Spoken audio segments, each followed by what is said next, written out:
Bueno, después de esta conferencia sobre política educativa de José Antonio Díaz, no hay debate porque precisamente esto va a ser una línea de trabajo del IEPC. Bueno, lo es. Ya el año pasado ya iniciamos el grupo de trabajo y por tanto, bueno, pues está abierto a todas aquellas personas que quieran colaborar.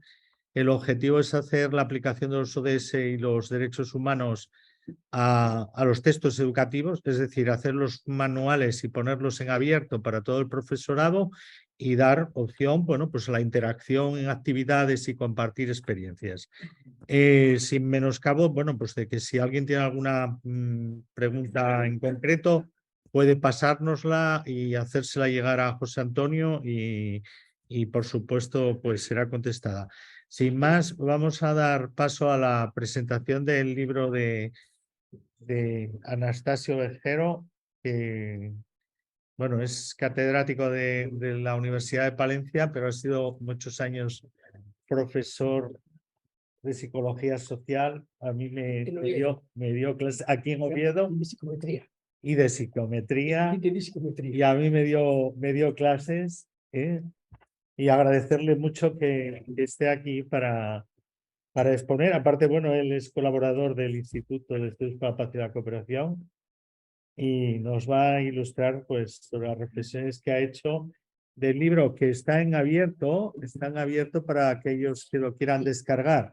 Hay un link en la página del instituto que hemos puesto para que podáis acceder a él. Sí, sí. Buenas tardes. Yo llevaba ya muchísimos libros publicados, 30 y tantos, en muy distintas editoriales. Y ya los tres últimos, no sé si he hecho bien o mal, pero he cambiado de estrategia y lo he publicado los tres en Creative Commons, con la posibilidad de que todo el mundo que quiera en el mundo entero pueda descargárselo de forma legal y gratuita. Lo hice pensando sobre todo en América Latina, pero también en todos los demás. Y digo en América Latina porque con frecuencia no tienen fácil acceso, no les llegan con la misma facilidad que en otros sitios de España muchos de los libros que se publican aquí. En general casi todos suelen llegar con cierta dificultad y sobre todo los de ciertas editoriales. Ante todo, tengo que dar las gracias, desde luego, a Román de haber organizado esto y haberme dado la oportunidad de deciros lo que estoy haciendo en el campo de la pobreza y la desigualdad. Lo que sí que quiero decir, no todo el mundo lo sabe, es más, no sabe casi nadie porque no tiene por qué saberlo, que el origen del libro este, que es el último que he publicado, Desigualdad y Pobreza en el Mundo Actual, el origen está justamente en este instituto. Ahora unos 25 años, un poco menos, me encomendaron que en uno de estos cursos que se hacían, sobre todo para Latinoamérica, creo que no exclusivamente, escribiera yo varias cosas, y una de las que me mandaron escribir era sobre globalización, desigualdad y pobreza.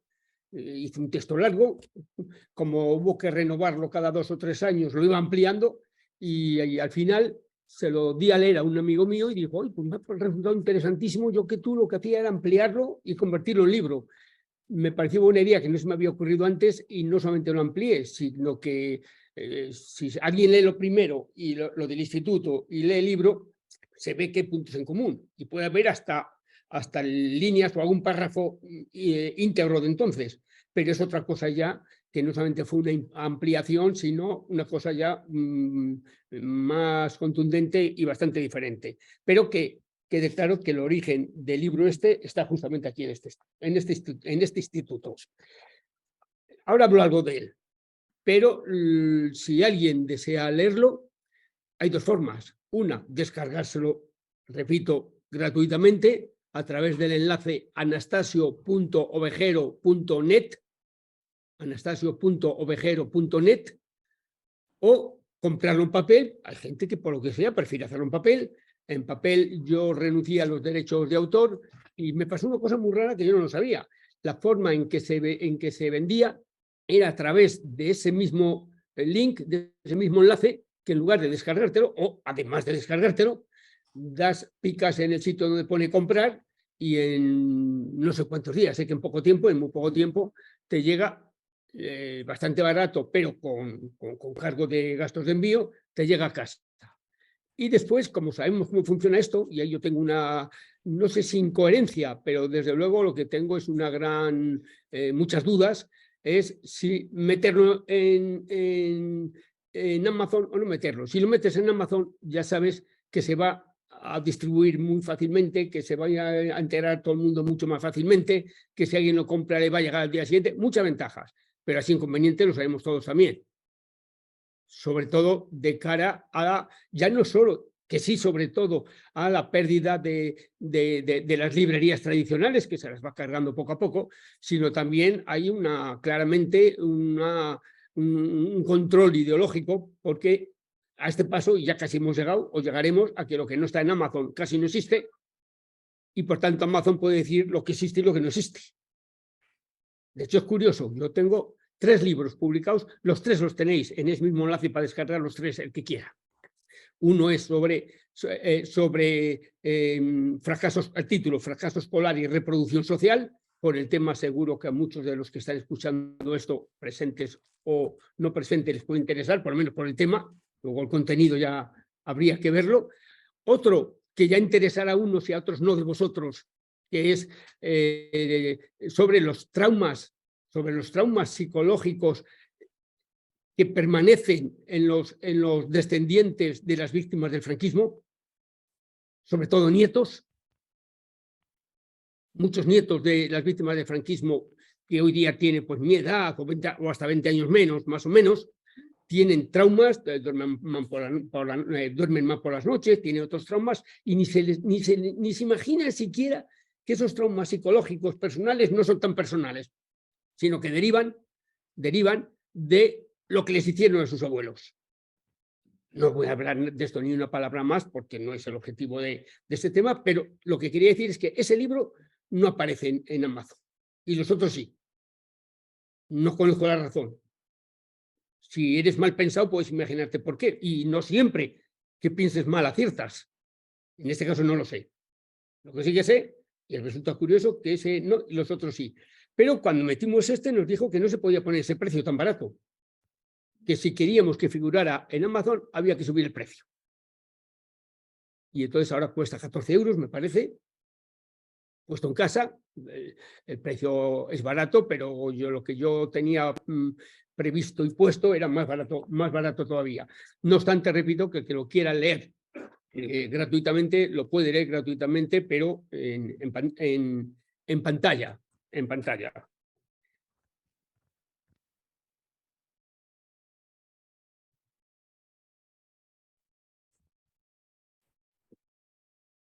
Entre los grandes problemas que hay, yo leí hace menos de un mes la lección inaugural en el acto de apertura de todas las universidades públicas y privadas de Castilla y León. Me nombraron a mí y para mí fue un orgullo, y porque acabo de jubilarme y cerrar mi época de docente universitario con el broche de leer la lección inaugural en la Universidad de Valladolid, pero para toda Castilla y León. Estaba presidida por un señor que por la cara que ponía parece que no le gustó mucho lo que yo decía, que era el señor Mañueco.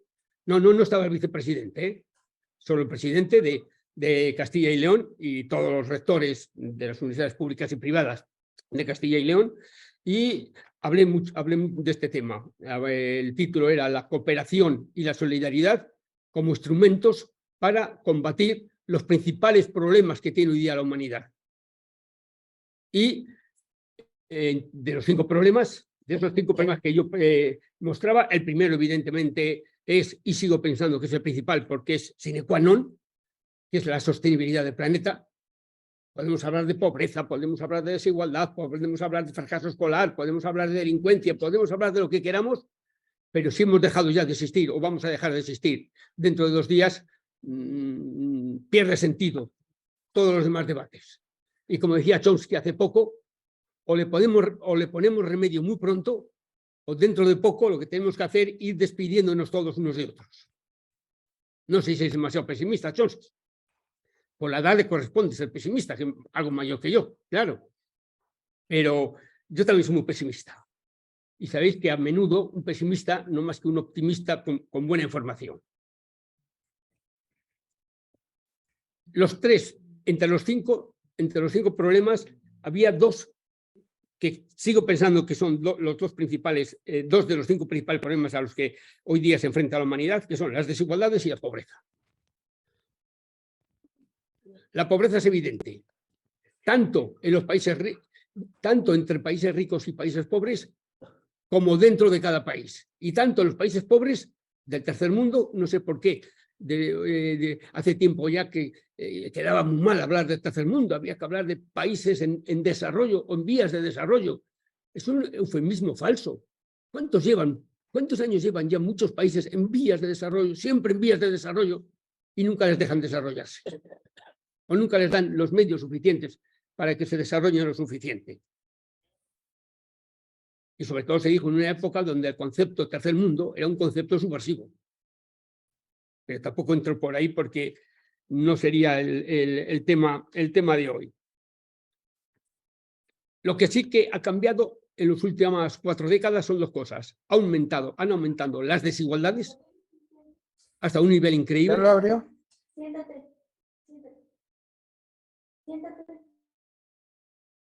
Sigo. Han aumentado las desigualdades de una manera increíble. El siglo XX ha sido un siglo en el que fueron disminuyendo las desigualdades, pero de una forma muy importante, sobre todo en Europa. A partir de la Primera Guerra Mundial, hasta 1980, y sobre todo después de la Segunda Guerra Mundial, la reducción de las desigualdades fue una reducción importantísima, sobre todo por vía fiscal, aumentando los impuestos a las fortunas mayores, a los más ricos. El impuesto de sucesiones es clave si queremos que haya igualdad. Y si queremos, además, esta gente que habla tanto de disciplina de trabajo, bueno, luego son los que menos trabajan, pero eso es otra cosa también. Hay que tener muy en cuenta que no puede haber igualdad de oportunidades si no hay un impuesto importante y fuerte a las sucesiones. Porque entonces ya de entrada unos niños van a nacer, como está ocurriendo en el mundo entero, van a nacer sin nada y con todas papeletas para ser carne de cañón de cárceles y otros niños que van a nacer con todo hecho ya. Porque sus papás tienen miles y miles y miles de millones. Entonces, los impuestos por la vía fiscal, también la derecha lo hacía, sobre todo lo hicieron después de la Segunda Guerra Mundial, por el miedo que tenían a que se extendiera el comunismo por toda Europa. En cuanto en el año 91 cae la Unión Soviética, a mi juicio no fue nada catastrófico, ni fue un fenómeno importantísimo que tuvo efectos positivos y efectos negativos. Uno de los negativos es que el sistema capitalista ya pudo empezar a recoger todo lo que había ido soltando antes para que no se hicieran comunistas, y en esa nos encontramos todavía. Que en un momento de crisis absoluta en el mundo entero, y no solo económica, pero también económica, algún gobierno como el español se atreve a decir que hay que poner un impuesto a la banca cuando la banca está reflejando algunos de las mayores tasas de beneficio, no sé si tanto de su historia, no lo conozco bien ese tema, pero sí unas tasas de beneficio enormes, y resulta que el Banco Central Europeo, esos europeos que nos parecen tan majos a los españoles porque son tan demócratas, dicen que lo que está obligado a hacer el gobierno español es a que los bancos repercutan en los clientes, o sea, que no se pueda poner un impuesto a la banca, ganen lo que ganen. Eso está aumentando las desigualdades de una manera increíble. De tal manera que en los últimos 40 años, a partir de las políticas neoliberales y de los gobiernos neoliberales, tanto de derecha como de izquierda, si es que se puede llamar de izquierda a los gobiernos neoliberales de Tony Blair o de Schroeder o de Felipe González, en según qué cosas, claro. Por ejemplo, de Felipe González yo creo que no se puede decir en general si eran tan de izquierdas o no tanto, según en qué temas. A nivel económico no eran muy de izquierdas, a mi juicio, no, cosa que evidentemente nadie tiene por qué compartir. Lo que hicieron todos estos partidos llamados, al menos hasta ese momento, socialdemócratas, fue imponer una serie de medidas económicas neoliberales cuyo objetivo primero y más importante ha sido el aumento de las desigualdades. A lo mejor tiene otros efectos positivos. Yo ahora ni soy economista, ni he venido a hablar de economía y de los aspectos económicos del neoliberalismo. He venido a hablar de mi libro, pero a la raíz de esto, de las desigualdades. Probablemente nunca en la historia en 40 años habían aumentado las desigualdades tanto como están aumentando, como han aumentado en las 4 últimas décadas. Probablemente nunca habían aumentado tanto. Hasta el punto, si queréis algún dato, que seguramente serán bastante inútiles porque los conoceréis ya.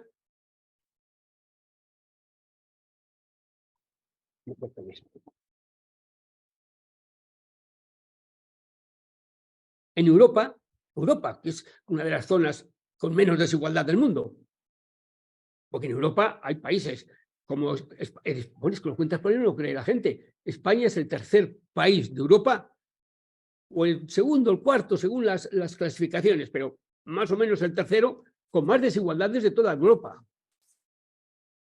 Y es el tercer país, repito, si miráis luego datos precisamos, digo, pues se ha equivocado, era el quinto o era el segundo, porque también depende el año, depende el organismo que lo haga, puede variar un puesto arriba, un puesto abajo. Pero a que la gente por ahí no es consciente de que en España haya tantas desigualdades y que sea el tercer país con más desigualdades de Europa. Es el tercer país con más... Muchísimas gracias. Esto sí que lo agradezco, ¿eh? No se preocupe. Si está muy fría, sí está un poco frío, pero bueno, ya... Es que tengo el tiempo. Si no, ya, mejor. Es el tercer país de Europa con el mayor número de niños en riesgo de pobreza. Una cosa que, ¿sabéis por qué la gente no lo cree? Porque los que estamos aquí presentes, yo desde luego, solo interactúo con gente más o menos como yo. Yo interactúo con muy pocos que sean más ricos que yo y con muchos que son más pobres, pero trabajadores normales, gente de mi familia. Yo provengo de una familia de clase trabajadora bastante baja, mi padre era jornalero, y entonces pues te sigues relacionando con gente así, pero en España y en Castilla en concreto, que es donde yo vivo, la mayor parte de la gente con la que yo me relaciono no están pasándolo tan mal, ni sus hijos están en riesgo de pobreza. Es que no los hay, claro que los hay, pero la mayor parte de las familias con niños en riesgo de pobreza en España, yo no me relaciono con ellos, ni los conozco, ni sé casi dónde están, ni los veo. Y por eso, y lo mismo le pasa a casi todo el mundo. Es lo mismo que ir a la universidad. Yo hablo con mis alumnos, con mi alumnado, y hablando de ese tema me dicen, no, pues yo no me puedo, yo creo que es mentira lo que has dicho, no hay tan poca gente que vaya a la universidad va casi todo el mundo. Porque el estudiante que va a la universidad se relaciona sobre todo con otros estudiantes que también van a la universidad. Y por tanto cree que va casi todo el mundo. Y sin embargo, el que es de una familia de clase muy baja en un barrio periférico y no va a la universidad, se relaciona con amigos que tampoco van a la universidad. Y están convencidos que a la universidad solamente van los ricos, lo cual tampoco es verdad en España. Por eso la gente no se puede creer cuando dices, en España es uno de los países de toda Europa con más desigualdades y con más niños en riesgo de pobreza. Y con menos. El relator de la ONU, cuando vino aquí, se quedó asustado y hizo un informe en esta dirección. Y con menos protección a las familias más necesitadas. Por ejemplo, Thomas Piketty dice que en Europa el 50% menos rico solo posee en conjunto el 5% de la propiedad total existente. O sea, de toda la riqueza que hay en Europa, el 50% menos rico tiene solo el 5%. Pero es que en Estados Unidos es muchísimo peor.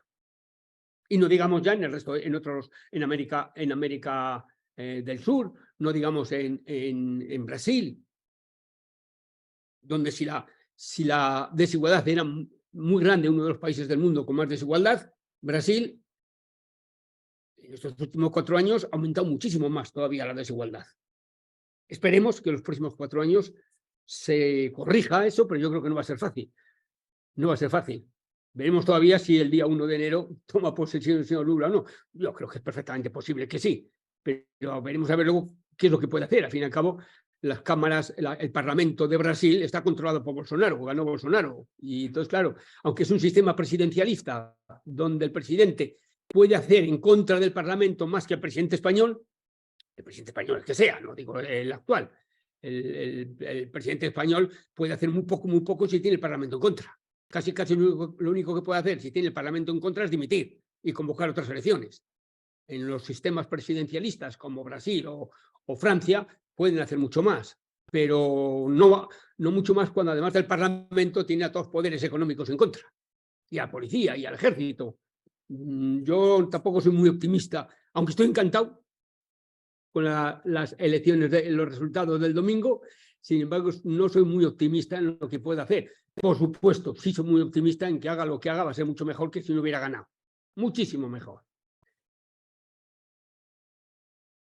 Según el informe de Oxfam Intermón, en 2022, la fortuna de los 10 hombres, todos varones, más ricos del mundo, se ha más que duplicado durante los 2 primeros años de pandemia.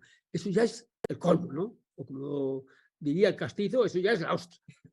El que durante los 2 años de pandemia los 10 más ricos del mundo hayan duplicado su enorme fortuna, mientras la inmensa mayoría de la población se empobrecía más y más como consecuencia de la propia pandemia, ellos se han enriquecido más que nunca. Ahora las cosas están empeorando por la guerra en Ucrania, me resisto a decir la guerra de Ucrania, la guerra en Ucrania. Es una guerra, yo creo que alguien desde fuera, y todos sabemos quién, ha conseguido que haya una guerra entre Europa y Rusia para que en lugar de aproximarse se desgasten los dos. Luego vendrá la de China para que se desgaste también. Yo creo que el gran problema, mi opinión personal, que el gran problema que tiene, uno de los grandes problemas que tiene el mundo actualmente es que por primera vez en la historia, no sé si hay aquí algún historiador que me pueda rectificar, si es así que lo haga y así aprendo. Por primera vez en la historia, un imperio, el imperio más grande del mundo, al menos en este último siglo, que está perdiendo poder económico y está empezando solo a ser desplazado por otra potencia, como ha ocurrido tantas veces a otros imperios, sin embargo, no está debilitándose su ejército a nivel militar.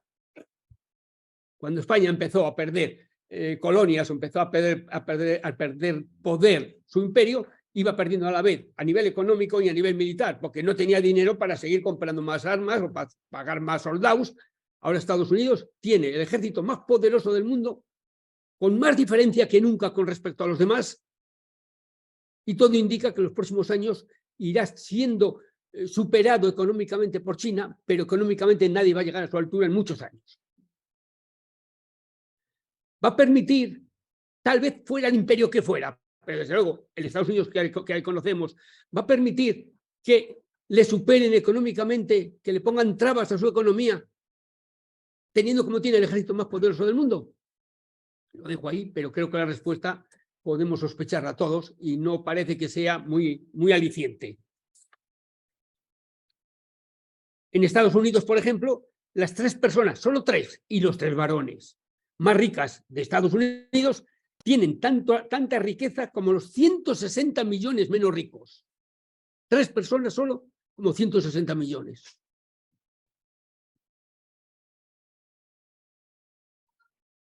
En España está habiendo cada vez, en España ocurre un proceso muy similar, aunque es menos visible y no todo el mundo es consciente de ello. En España, por ejemplo, los españoles sin techo, que cada vez hay más, entre 42 y 52 años, viven hasta 30 años menos que el resto de los españoles. Hasta 30 años menos. Estadísticamente, cuando una parte de la población tiene 3, 4, 5 años menos de esperanza de vida, ya es muchísimo, como media.